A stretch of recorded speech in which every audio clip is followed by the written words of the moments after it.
This is Brother Ron, and welcome to We All Be News Radio and TV, the news-free Dixie for the 21st century.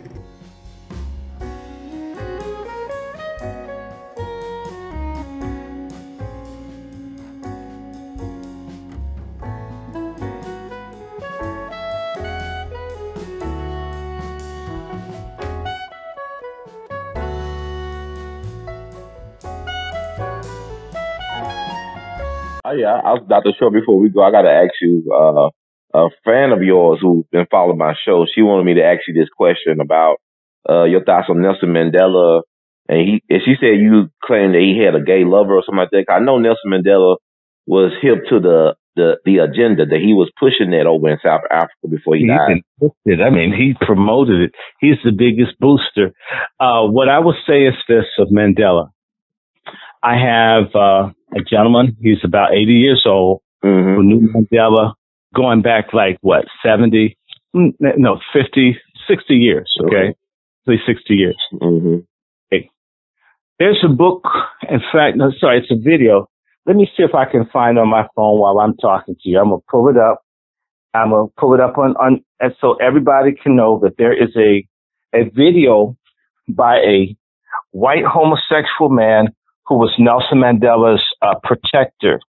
And many people suspect he was Nelson Mandela's boyfriend. In fact, he got Nelson Mandela in trouble because Nelson Mandela was posing as his chauffeur when he was hiding from the South African Secret Service. Are you understanding? Mm-hmm. And this man refused to destroy Mandela's papers, almost like a wife holding on to secret mementos of their husband. You know, will preserve your legacy. That's one thing. Okay. I'm looking right now to see a freedom ride. Nelson Mandela. Hold on. I should say I drove. It's one of these two things. It's one. Let me see if this is it. Okay. The Man Who Drove with Mandela. It was made 20 years ago. It's a video about a white homosexual man that took care of Mandela for about 2 years of his life. Okay. Look it up, y'all. It's called The Man Who Drove with Mandela. Let me read it to you. During the time of apartheid, Nelson Mandela drove around South Africa in a limousine disguised as a chauffeur while organizing the armed struggle against the apartheid regime. Okay? And hold on, I want to give you the name of the dude. You got the name and names. Okay, and they have a picture of him disguised as a chauffeur. And what does it say? What's this man's name? Cast and crew. And is it going to give his name on here? Oh, it was released July 17th, 1999. But they started making it, and it was a documentary. It's 62 minutes. Oh, see full summary. Here it is.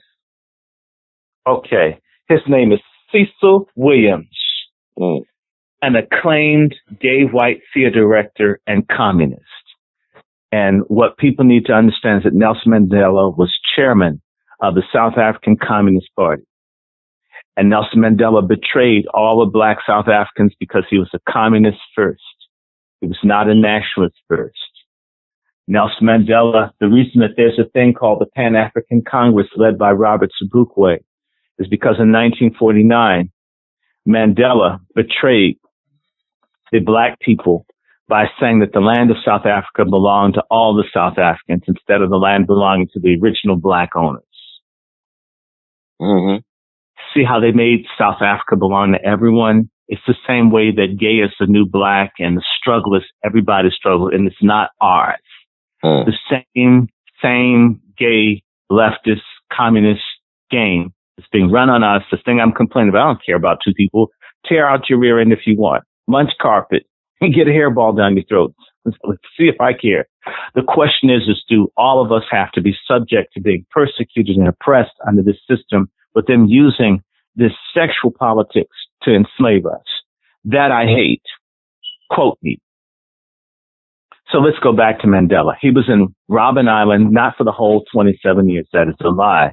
He was in Robben Island part of the time, he said. I think he was in Robben Island about 13 to 12 years. The rest of the time, he was kept in a mansion in Portsmouth, nice country club jail, the kind that they're going to send Trump's friends to if they get convicted. God, please bring the trial to D.C. Lock all of them up. I don't feel any mercy. Pay your taxes, lock them up. I owe the government about $400. They threatened to put a seal on my house for $400. And these people steal millions and cheat millions. Lock them all up. I mean, talk about putting a seal where I couldn't go into the building I lived in until I paid them for $400. Wow. Right? I shouldn't have owed the IRS anything, as broke as I was, but somehow I owed them. Right? Mm-hmm. Imagine that. Think about what I'm trying to say to you. How we can owe a little teeny tiny amount of money, and these folks are ready to rain hell on you. And these folks steal and rip off and cheat for decades, right? Mm-hmm. For decades. And they're upset. I don't feel sorry for nobody. I hope they catch them all. And I don't care where the justice leads. And I don't think they colluded with the Russians. They're supposed to pay their taxes. They're the ones making all the money. They're the ones getting all the benefits. And they're the ones that don't want to pay for nothing. Now, you got land for free. You got the labor for free. You getting access to the public's tax money for free. You get everything for free. And you don't want to give up nothing. You get where I'm coming from? Never want to nothing. Got to have everything. So I'm glad they lock them all up. Bust them all. If you crooks, you know how they like law and order? Mm-hmm. Well, I like law and order, especially when it happens to the folks who made the laws to punish other people. And then when it comes on them, they want to come on TV and cry. Like a little cracker that was down in Charlottesville trying to hurt people. And when they're going to put him in jail, he cried in court like a little punk. But when they jumped that little black guy who got charged for fighting to protect his own life, nobody cried for him. Right? Yes, sir. Remember that? Mm-hmm. The guy's name, DeAndre Harris. You know, when you teach black history or talk about black history, you always have to remember lots of info because black people don't remember anything. In fact, that's just why a lot of brothers, they can't remember who they slept with. Make it a DNA test. Oh, I go with you. I'm sorry, baby. I didn't mean to cheat on you. I was so horny. I forgot who my woman was. Brothers can't remember from one minute to the next who's got their back, or sisters who can't remember from one time to the next when the man has been good to them. We got a crazy, retarded, short-term memory. Mm-hmm. But now going on with Mandela, he was in Portsmouth prison, and that was a nice place. In fact, just before they let Mandela out, or just around the time they let him out, they made Mandela a millionaire. Mandela was a millionaire when he walked out with Winnie in February 2000. I'm sorry, in 1991. You need to get some pictures of Mandela. You can find them online. Go to Google Images and look for pictures of Nelson Mandela when he was in jail. I'm telling you, you could put a doll match next to the picture and it'd catch on fire. He's flaming so hard. He's flaming. And he cheated on Winnie. He cheated on Winnie when he was married to her from the very get-go. He was never faithful to Winnie. He had the nerve. When she got herself some, he's mad. Now, that's a punk for you. If I had had a woman that nice, she looked good until she died. That's a good-looking, a smart, resilient, incredible black woman. I mean, ungrateful nigga. And then you got this ugly woman from Zimbabwe. You could tell she hadn't touched her. If you dust her for fingerprints, it would be nothing. He ain't touched her. Winnie, fine. That was a gorgeous black woman, a great black woman. You ever saw her in public like I did. Incredible woman. To see her at 60 years old, she looks like she's 35. She had it going on. Nelson Mandela, remember the story is that they'd have Nelson Mandela in solitary confinement, right? And the guards would keep changing. Every time they put a guard with Mandela, they start doing what he said. Now, wait a minute. You're a Southerner, and so am I. You know, you meet white guys who were brought up by their parents to hate black people. I grew up with white folk like that, where the parents would beat them if they caught them. You can have no feelings for anyone black, no matter what. Even if they're a good person, they're still black, they're bad. You can't, you must beat them, and we're going to beat you. I had that happen. A friend of mine, he spoke to me, his father's kicking his behind. I could hear him bouncing the boy off the walls for speaking to me. When you have those kinds of upbringings where a person is almost trained like an attack dog to hate all black people, no consideration is, no one black can even touch or get close to them because they've almost been conditioned. That's how those whites in South Africa are. So you mean to tell me hardened, hateful, racist white men, every time they get with Nelson Mandela, they turn into, Play-Doh in his hands? Come on. You're in the Mississippi Valley. Do the white folks there soften up even the black folks who raised and loved them for a lifetime? No. The only exception that you find, particularly among white men, or for that matter, white women, is when they have a sexual interest in a black person. When they fall in love or when they want something, they like the extra inches or whatever it is, or the extra oomph in the butts that we got or whatever it is they're turned on by, right? Those white folk will go up against anybody to get more. I have a neighbor who's deceased named Thelma. Thelma was a dedicated racist who hated black people. She taught her daughter to hate black men. All black men are rapists, monsters. And when that girl's about 17, she went to a laundromat and jumped on the black man and wouldn't let go of him. A guy was afraid he's going to get into trouble because the white woman said, raped, his life is over. White woman would not let go of him. He couldn't get her off of him. And so I'm not going home. I'm not going back to my mom. I'm staying with you. This is how you pick me. Just, you're a good man. You're mine. I don't care what my mother thinks anymore. So, and you know what? The dude married her, and she never came to see her mother again. Wow. And she had children with a black dude. In fact, never came. Her mother died, wouldn't go see her. I've seen a white person fall in love, get turned out by someone black, and realize my parents lied about everything. They do have a tail, but it's on the front side. And all this other things get so angry that they don't want to have anything to do with anything white. They want everything black. Haven't you seen that happen every now and then? Yeah. Yes, I know. People threaten to kill them. I mean, I'm going to die, but I'm going to get.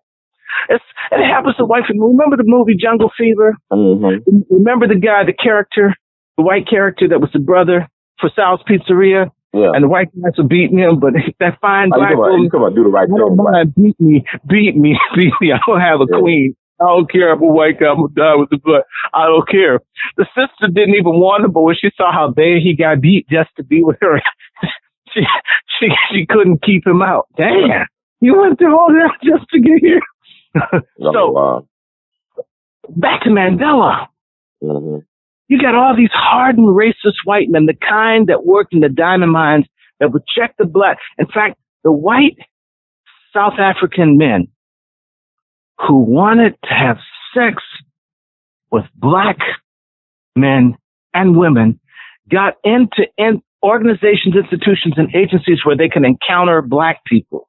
Remember, if you see the picture of the black men with their arms raised up in the air, that means that those men got to put their fingers up the black men's rectums, their anuses, and touch them on their penises and their testicles every day as their job.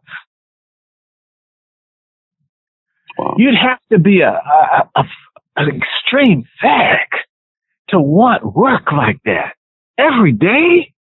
You get where I'm coming from? I hear you, sir. I mean, Every day you got to line up. You got to go through 100 black men's privates, and then every day, and that's your job, and you do it every day for 20 years.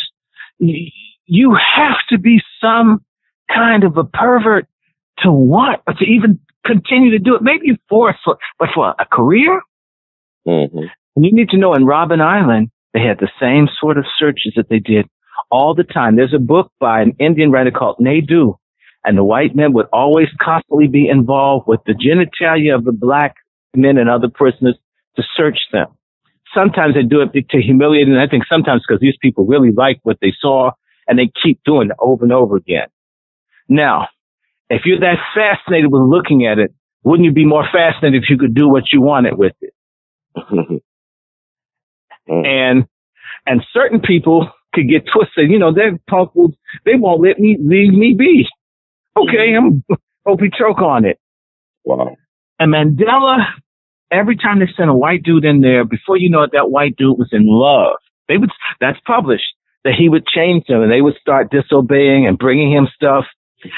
Wait a minute, you hate black people. Why are you bringing him extra food, bringing him all this? Does that sound like a person doing their job in a jail? That's in a regular jail in America. You start taking a prisoner, all this stuff. Folks with the supervisor, everybody want to know what's up with me. When you work in a prison, they teach you that you're not supposed to form certain sorts of relationships with prisoners. Fact, you know this. Mm-hmm. So what that was saying is that Mandela was a master manipulator.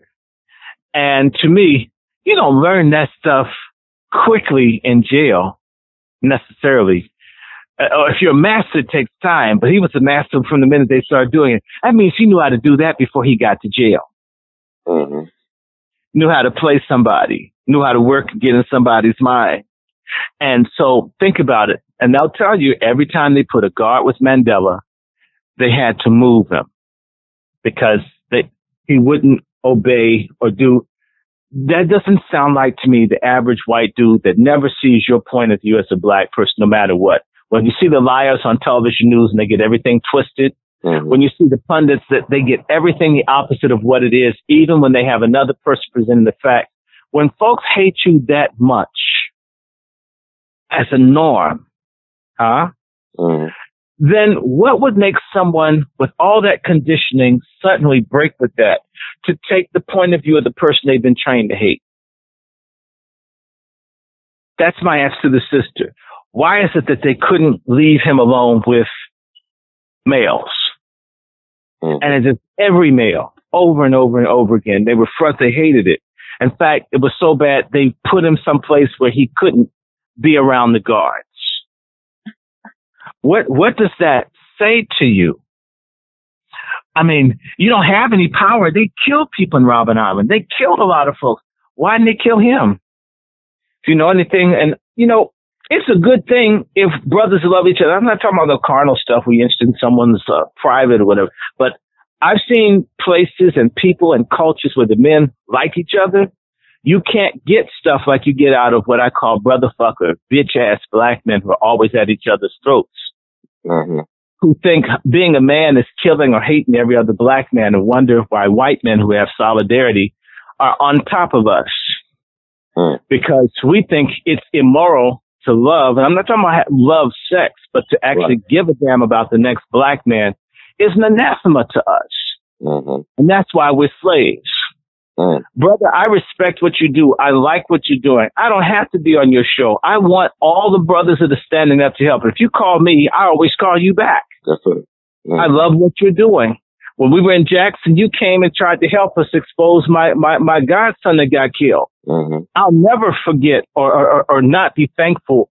In case you think I forgot, you came up in 2015. You didn't have to drive 66 miles up from Memphis to come and see us. I appreciate that. Yeah. Okay, I didn't forget. I didn't forget we were in Wolf's building. I didn't forget we were in the conference room. I don't forget you brought some people with you. Right? I love you for that. If we loved one another, certain things couldn't happen. The Black Panthers wouldn't take to heart every letter they got about another one saying if black men weren't so catty and bitchy. You wouldn't start shooting on the playground, shooting kids with stray bullets If y'all were men, y'all could talk to one another instead of being so catty and bitchy. And because you got a gun and a lot of musculature, it doesn't mean that you aren't a bitch. Mm-hmm. Got a lot of black men that call them brother fuckers that are bitches. They can fight, they can beat you or me, but they can't take on Mr. Bobo. Right. They can't change our situation, but they can surely inflict maximum pain and suffering on a fellow black man or woman. In fact, a lot of them beat women too. And that's nothing but bitch with a penis. Bitch. You put your hands on a black woman. Best way to hurt a sister that don't like you or don't treat you right is to vanish. Because women love being in relationship. They live for the flowers and have someone. When you disappear, that's like shooting them. In fact, proof of that is little woman's man die. Their life almost ends when the man dies. She's still living back when she had someone with them. Ask any older woman. Her life sort of ended. But when you want to disengage from a sister that's no good, don't put your hands on the slit. Mm-hmm. Split. Stop being violent with our sisters and our children and with one another. Stop every time you get mad unloading on someone black and male, because it's okay for us to kill each other. As you know, in certain places, 90% of black on black homicides are unsolved because they know that the same bitchy type violent black men will just kill and kill and kill and terrorize and tear down the trust and love that could exist in our community. Going back to Mandela. So, Mandela, who is a hero to gay people everywhere. In fact, Mandela allowed his name to be put next to the most famous South African white homosexual in history. They share their names on the same place. You didn't know that, did you? Mm-hmm. You didn't know Cecil Rhodes, who came up with that whole system, the homosexualized black men with the single-sex dormitories for the minds. He was as gay as they come. Wow. You don't know, if you go to Oxford University, they have the Mandela Rhodes House, that Mandela wanted his name next to this white dude that created the system of apartheid, at least in terms of employment. Wow. The Mandela Rhodes, he got a hookup on that building. So to me, there's enough information to suggest there's something. In fact, if we just talk about it, prisons, carceral institutions, and the military are full of people that are same-sex driven. So if you spent 27 years in a place full of people who are looking to have intercourse with people of the same sex, even if you didn't do it, you were exposed to it. Now, having mentioned that, if you're in solitary confinement and you're super lonely and you don't get to see anyone, it's called Stockholm Syndrome, right? Mm-hmm. Where you begin to identify and love. You're persecuted. If Mandela hasn't seen anybody for 20, 30 days, and all he's seen is white men, and they're feeding him and being good to him, and God forbid if they halfway develop a rapport. Mm-hmm. And God forbid if these are these guys. The word in Afrikaans is kaffekisser. Kaffekisser is a white person that is crazed to have black sex. They have a whole culture, kaffekissers. So white men travel just because where they came from, they couldn't have any. Imagine you white and you grow up in an environment, everything is black and you can't have any of it, and that's what turns you on. We have the same thing in the South. Your maid, your mommy is black, everything's black, but you better not like it. Better not. Certain white guys couldn't handle the conditioning, the psychological, how can we call this, cognitive dissonance, the psychological and emotional dissonance of being surrounded by black folk that like them, that they like, that they had to hate, drove certain white guys crazy. And what did these white men do? These white men would go to, what's that place? I ain't gonna play Sun City, right? Mm-hmm. So the Sun City, which is also called Sin City, for white men to screw black folks and get out all of this pent up stuff.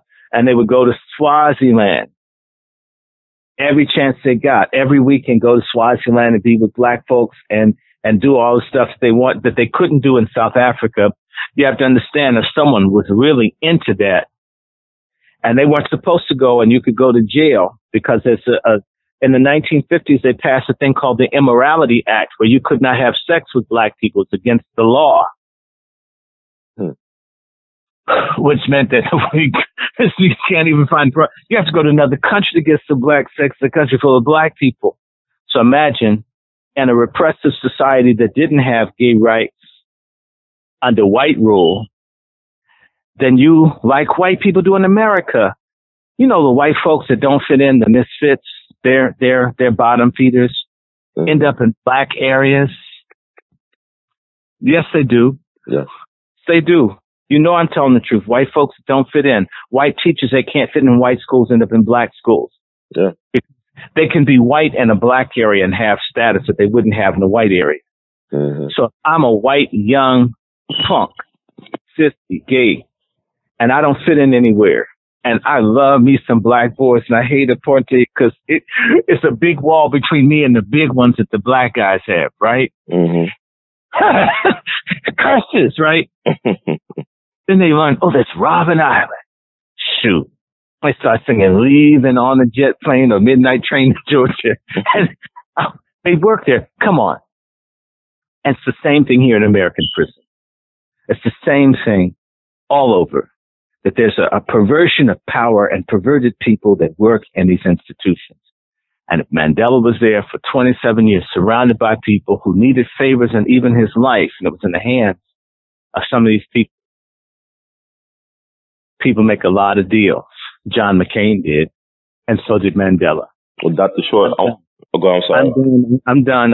I just want that sister to think about it. I'm glad you asked that question because he really likes and respects what you're doing for our people. But